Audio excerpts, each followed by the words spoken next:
The year is wrapping up and it's been another year of great gaming. Some amazing games were released this year on the Nintendo Switch. Some everyone talked about, some kind of went under the radar. Ladies and gentlemen, I'm Robot Joe. This is the best Nintendo Switch games of 2022. Let's get started.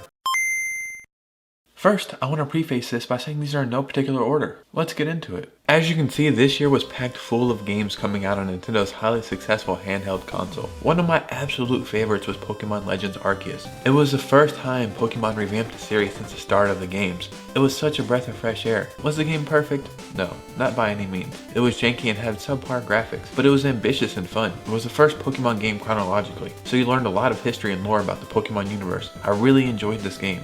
Let's just go ahead and get this next one out of the way. Pokemon Scarlet and Violet. I know, before the witch hunt comes from me, let me explain. The game was released in a broken mess, some of the funniest glitches I've seen on the Switch. But I absolutely love this game. It's something I pick up on my Switch to play for like 20 minutes, and by the time I'm done, 2 hours have went by. The first real open world and free choice Pokemon game. Go where you want and do what you want. The freedom is yours. It's actually got a pretty good story. The writing is really good. Even the mechanics when they work are good. I really enjoy this game, and it's a lot of fun. So I've been playing Pokemon since the beginning, so it's kind of not a surprise that I enjoy those. Maybe it's even the nostalgia. But the next game on this list completely took me by surprise. Kirby and the Forgotten Land might be one of my favorite games on any console that released this year. I love every single thing about this game. It's so charming. This game by itself turned me into a full-on Kirby fan. I couldn't wait to go to each new level and see what Kirby could turn into next. I love seeing how each of his transformations had their own set of skills and powers. This was another game where I thought I would pick it up, play a level, and put it down. But then, by the time I was done, a few hours had went by.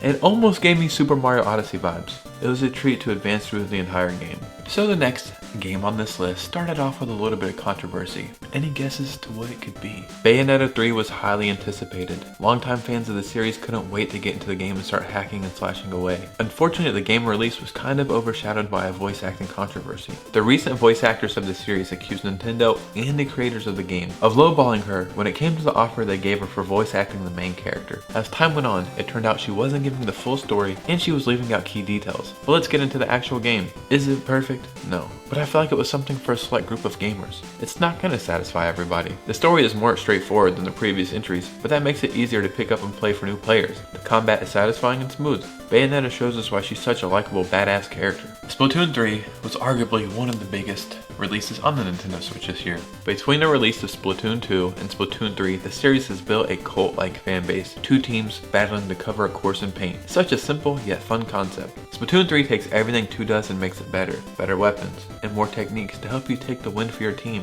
They have frequent events called Splatfest that brings the community together. There's a reason why this game sold almost 3.5 million copies in the first 3 days. It's become so popular that the game even has an esports scene. Mario games are kind of expected yearly in one form or another. This year we had Mario Rabbids, Spark of Hope.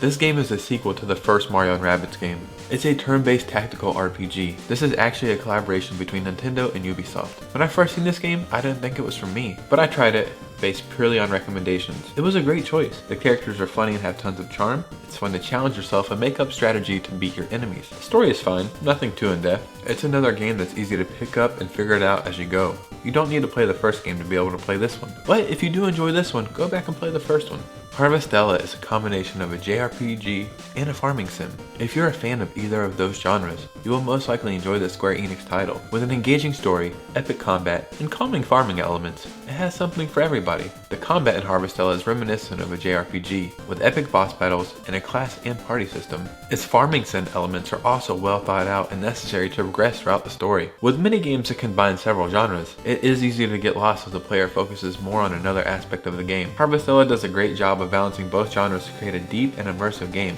I'm a big fan of the atmosphere they lay out before you. So some of the best games to release on the Switch this year were actually ports.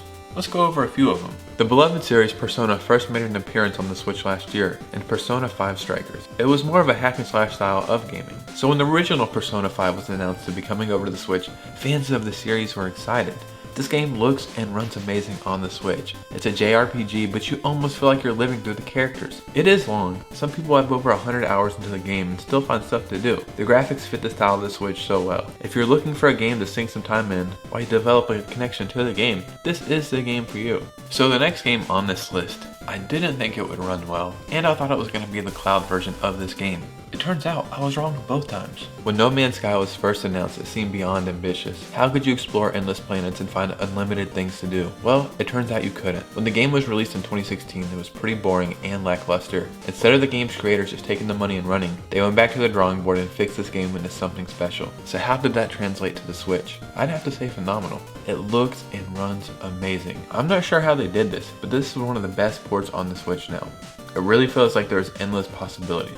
There's a few other games that I wanted to mention, but I didn't for various reasons. Some of you guys may not agree with this. Before you come for me, let me just throw in a couple honorable mentions. Cult of the Lamb is a pretty cool roguelike game. Released a little broken, it's been updated and seems to be running fine now. Xenoblade Chronicles 3 was released this year as well. Some fans of the series really enjoyed it. Others thought it was a little bland. Sonic Frontiers also released this year on multiple consoles. The Switch version runs pretty decent. I'm waiting for this game to drop to around $20 before I pick it up, but I am kind of excited to play it. Fire Emblem Warriors 3 Hopes came out this summer. Fans of the series were impressed with the game and seemed to be having a lot of fun with it. So the question I have for you guys, what was your favorite game released on the Switch this year? Mine would probably be Kirby. I know it's not something I thought I was gonna love, but I seriously freaking love that game. And the second question I have for you, what was the worst game released on the Switch this year? Guys, if you enjoy daily gaming stories and daily gaming news, make sure you hit a like and subscribe on this video. It really helps out. And you know me, my name is Robot Joe, and I will see you guys soon with a new video.